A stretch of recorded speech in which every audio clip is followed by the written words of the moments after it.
Bismillahirrahmanirrahim. Assalamualaikum warahmatullahi wabarakatuh. Selamat siang sahabat semuanya. Berjumpa kembali dengan Dokter Sapi. Sahabat semuanya, mudah-mudahan kabarnya baik-baik saja.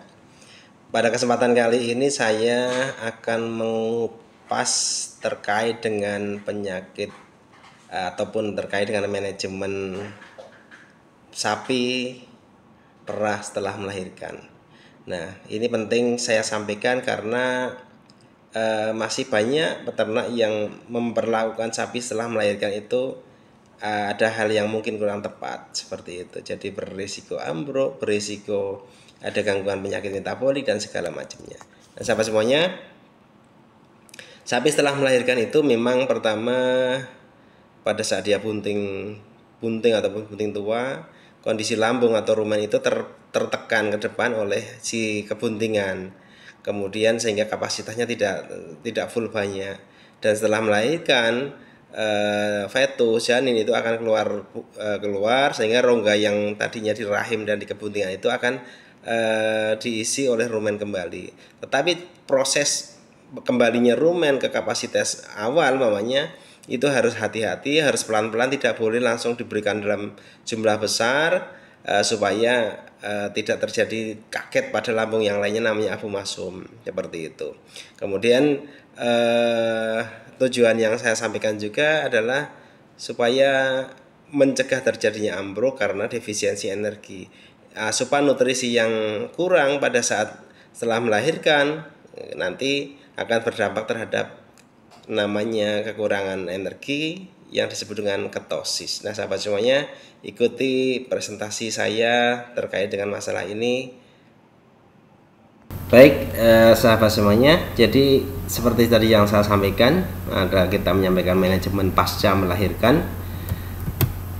Sapi ini sudah bunting tua, kemudian ketika melahirkan dia butuh energi yang tinggi. Kemudian dia butuh juga energi untuk recovery setelah melahirkan, dia butuh energi untuk memproduksi kolostrum, dia butuh melahirkan untuk memproduksi susu seperti itu. Tetapi di sisi lain dia juga butuh adaptasi dari rumennya, dari lambungnya supaya tidak kaget, gitu, seperti itu. Nah, sahabat semuanya, ini adalah grafik di mana ada 3 grafik. Yang pertama adalah grafik produksi susu yang garis hitam, kemudian yang kedua adalah grafik pakan, nafsu makannya sapi, grafiknya hijau, kemudian yang putus-putus merah ini adalah kondisi body kondisi skor sapi. Jadi antara kurus, gemuk dan segala macam itu adalah body kondisi skor. Nah, setelah melahirkan hari ke-0 sampai 1 bulan, 2 bulan, 3 bulan sampai 5 bulan ini susu mengalami kenaikan puncak sampai 4 bulan hingga 5 bulan itu masih tinggi. Nah, di sini yang memang menjadi golden moment untuk peternak untuk mendapatkan keuntungan yang lebih dengan cara memaksimalkan golden moment ini, sahabat semuanya. Jadi kita berikan pakan yang terbaik, kualitas pelayanan yang terbaik, segala macamnya supaya mendapatkan golden moment. Yang kedua, setelah melahirkan itu sapi stres, pasti merasakan sakit, apalagi sampai distokia segala macam, maka dia butuh recovery. Biasanya setelah melahirkan nafsu makannya belum terlalu bagus, sehingga gap antara yang warna hitam dengan yang warna hijau ini adalah yang disebut dengan negatif energi balance, keseimbangan energi yang negatif. Artinya asupan nutrisi yang didapatkan, energi yang didapatkan itu tidak seimbang dengan energi yang dikeluarkan. Maka resiko di situ akan terjadi resiko pembongkaran energi yang ada di dalam cadangan-cadangan tubuh, bisa dari lemak-lemak tubuh, bisa dari otot-otot yang ada. Jadi kalau kekurangan energi, sapi bisa yang tadinya gemuk karena lemak-lemaknya menjadi tipis, atau yang kemudian awalnya gemuk dia menjadi kurus. Ujung-ujungnya adalah di grafik merah ini terjadi penurunan kondisi tubuh, BCS-nya seperti itu, sahabat semuanya. Nah, ini yang prinsip yang harus kita pelajari.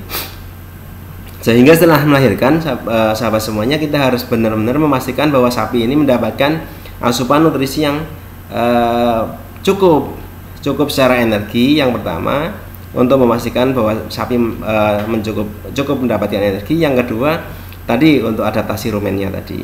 Nah, polanya seperti ini sahabat semuanya. Kalau sapi laktasi pertama setelah melahirkan dia bobotnya 400, maka di minggu pertama dia mendapatkan konsentrat 5,3 rata-rata kilo, minggu kedua baru 6 kilo, minggu ketiga baru 6,4, pelan-pelan naiknya. Kemudian minggu keempat 6,9, minggu kelima 7,1, dengan hijauan 23 minggu pertama, kedua 26, 28, 30 sampai 31. Ini produksinya dari minggu pertama ya, karena pakannya baru segitu, pelan-pelan kita latih naik, tapi energinya cukup. Ini dia mendapatkan 8,5 liter, minggu kedua 10,7 liter, minggu ketiga mendapatkan 12,1, sampai minggu kelima dia mendapatkan 14,2 liter. Nah, ini jual susunya sekian, maka sebenarnya di setiap minggu pun itu masih mendapatkan keuntungan dari hasil penjualan susu dibandingkan dengan biaya pakan yang dikeluarkan. Nah, ini contoh pada bobot 400 kg. Kemudian pada bobot yang 500 kg juga hampir sama. Ini tabelnya nanti bisa dipakai sahabat semuanya, bisa di copy atau di screenshot. Jadi konsentrat ini kebutuhannya dari awal tidak boleh langsung banyak, tidak boleh langsung 10 segala macam. Walaupun memang targetnya kalau sapi itu konsentrat berat 2% dari berat badan. Sapi bobot 500 ya sampai 10 kilo atau minimal 10 kilo seperti itu. Tapi kita pancing dulu bobot 500, dia konsentratnya di awal masih 7,5 kilo, 7,8 pada minggu kedua, pada minggu ketiga 8,6, sampai minggu kelima itu 9,8, minggu ke-6 nya nanti sudah mendekati kebutuhan normal 2% dari berat badan, yaitu 10 kilo. Nah, dengan pemberian seperti ini, hijauan juga yang dari 32 menjadi 42 kilo, sampai nanti di minggu berikutnya kebutuhan rumput itu bisa sampai 10% berat badan, artinya bisa 50 kilo, bisa tercapai pada minggu ke-6, contoh seperti itu. Nah, dengan pakan yang diberikan seperti ini di kalkulator pakan saya, jadi minggu pertama saja bobot 500 ini sudah bisa menghasilkan 13,4 liter, 14,3, sampai pada minggu kelima dia bisa mendapatkan 20,6 liter susu, dan keuntungannya sudah cukup banyak. Ini adalah pola-pola pemberian pakan memang dari awal berjenjang, tujuannya nutrisinya tetap energinya tercukupi. Yang kedua, rumennya itu sudah beradaptasi dengan baik. Di minggu kelima saja bobot 500 sudah menghasilkan 20,6 liter. Nah, itu luar biasa. Nah, kadang berbeda dengan masyarakat yang begitu melahirkan diberikan pakan langsung banyak. Memang barangkali minggu kelima aja sudah di bobot 400 itu sudah di atas 17 liter. Cuma karena rumennya menjadi rusak, pH-nya menjadi rusak, akhirnya hanya 2 bulan bertahan produksi lalu akan menurun, padahal sebenarnya puncaknya bisa sampai 4 bulan, bisa sampai 5 bulan seperti itu sahabat semuanya. Nah, itu yang saya sampaikan tadi. Ternyata kalau energi yang didapatkan kurang itu, maka tubuh akan membongkar dari cadangan-cadangan tubuh, dari lemak, dari otot, sampai yang paling parah adalah dibongkar dari cadangan glikogen di dalam hati. Maka ketika dibongkar itu dalam jumlah yang besar, maka akan terkonversi menjadi benda-benda keton, itu yang disebut dengan ketosis. Jadi sapi akan terlihat ambruk seperti ini, kekurangan energi, nafasnya pun bau nafas keton, sehingga biasanya pertolongannya salah satunya dengan diinfus dengan glukosa, salah satunya adalah propilenglikol ataupun dengan larutan glukosa yang lainnya. Tetapi tergantung kondisinya, kalau kondisi ketosisnya berat barangkali tidak bisa tertolong. Nah, ini dampak dari energi yang berkurang. Kemudian ketosis sendiri, kekurangan energi tadi dengan membongkar cadangan tubuh, ini dampaknya bisa macam-macam. Kedepannya bisa berdampak di reproduksi, bisa berdampak menjadi clinical metritis, retensi plasenta, milk fever, kemudian sampai ke mastitis, displasia abu masum, dan yang lain-lainnya. Tingkat resiko kematiannya juga cukup tinggi. Kematiannya bisa sampai 6%, bisa sampai 5% pada dewasa, atau mungkin akan berpengaruh dari reproduksi, yaitu angka konsepsinya, angka kebuntingannya akan lebih rendah dibandingkan yang normal. Nah, kemudian yang kedua adalah kondisi yang disebut displasia abu masum tadi. Ini sapi diberikan makan, setelah melahirkan diberikan ampas tahu, diberikan rumput secara berlebihan, nafsu makannya juga mungkin bagus, tetapi tidak ada masa adaptasi rumen, sehingga kejadiannya adalah sapi mengalami demam, kotorannya encer, lama-lama dia nafsu makannya turun. Ketika diperiksa oleh dokter, bagian sebelah kiri, di flank rusuk sebelah kiri itu dengan menggunakan stetoskop, dengan menggunakan perkusi akan terdengar suara ping, ding, ding. Itu seperti kita ketika nyentil gelas itu ding, ding, itu seperti itu, namanya ping sound. Nah, ini harus dihindari sahabat semuanya. Pemberian pakan secara gaspol setelah melahirkan harus dihindari karena akan berisiko namanya displasia abumasum. Kalau ke kanan namanya right displasia abumasum, kalau ke kiri namanya left displasia abumasum.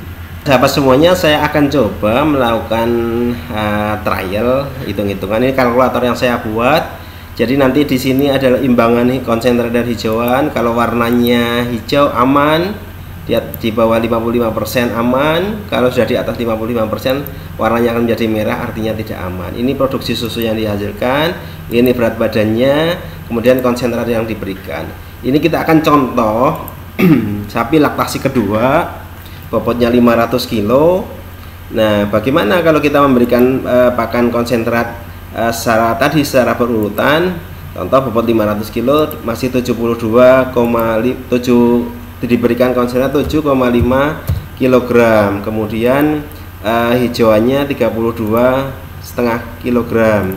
Nah, dengan seperti ini tadi pada seminggu pertama laktasinya sudah di atas 13 liter seperti itu sahabat semuanya. Kemudian nanti naik lagi menjadi 8 kilo, di sini naik lagi menjadi 34 kilo, naik lagi menjadi 14 liter. Seperti itu nanti akan pelan-pelan naik sehingga nanti di minggu kelimanya sudah menjadi 9,8, kemudian hijauannya menjadi sudah 42,5 kilo.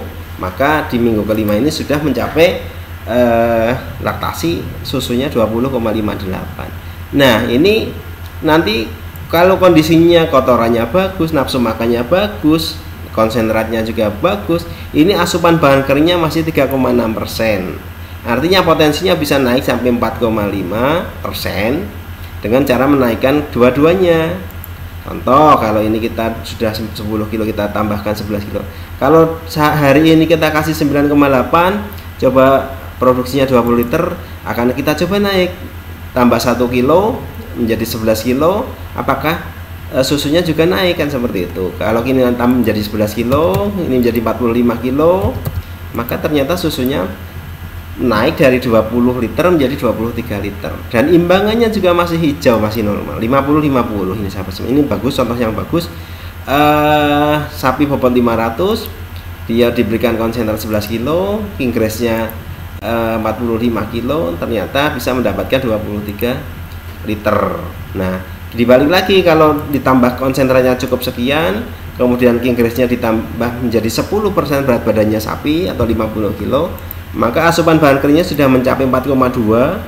Dengan bobot 500 ini diberikan 11 kilo konsentrat, 50 kg rumput masuk, ini pasti susunya bisa mencapai 25 liter. Artinya imbangan konsentrat dan hijauannya juga masih aman, tidak terjadi mencret, tidak terjadi asidosis seperti itu sahabat semuanya. Ini contohnya. Nah, ini nanti ada namanya challenge feeding, ditantang terus, konsentratnya bisa ditambah terus, hijauannya bisa barengan juga ditambah, imbangannya ini harus imbang, tidak boleh konsentrat itu lebih dari 55%. Maka ini dengan kondisi bobot 500 kilo ini sangat memungkinkan produksi susunya mencapai 25 liter seperti itu. Nah, kita berikan contoh yang lain. Ketika memang sapi bobot 500 kilo setelah melahirkan langsung diberikan 10 kilo konsentrat contoh, kemudian hijauannya juga diberikan gaspol sampai 45 kilo contohnya seperti ini. Memang seminggu 2 minggu ini dia mendapatkan susu langsung 21 liter, hampir 22 liter.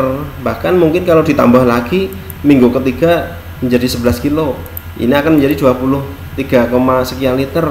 Tambah lagi di sini 50 kilo di kebun setelah melahirkan 3 minggu, maka produksinya menjadi 25 kilo tadi. Nah, itu sangat cepat perubahannya, sehingga tadi resikonya salah satunya adalah rumennya belum siap, kapasitasnya nanti dipaksa terlalu cepat full, sehingga nanti lambungnya akan berubah, lambungnya akan geser sebelah kanan atau sebelah kiri. Atau kalau ngegas di sini, contoh diberikan konsentratnya 9 kilo biar cepat ampas tahunya masuk 10 kilo seperti ini, kemudian hijauannya tadi 40 kilo contohnya, maka produksinya memang 23 liter banyak, ininya juga masih bagus, tetapi nanti khawatirnya si rumennya tidak siap atau ablomasiumnya tidak siap, atau tambah lagi supaya produksi susunya naik 11 kilo menjadi sudah over di atas 58%, ini sudah over, pasti terjadi diare. Nah, ini yang dikhawatirkan akan terjadi displasia abomasum. Nah, saya ulang kembali, setelah melahirkan sapi diberikan pakan yang benar-benar seperti ini, tidak boleh langsung banyak supaya ada adaptasi antara rumen kemudian abomasum sahabat semuanya. Begitu, mudah-mudahan bisa diterima dengan baik. Sekian, semoga bermanfaat. Jangan lupa subscribe, share, and comment Dokter Sapi. Sekian, assalamualaikum warahmatullahi wabarakatuh.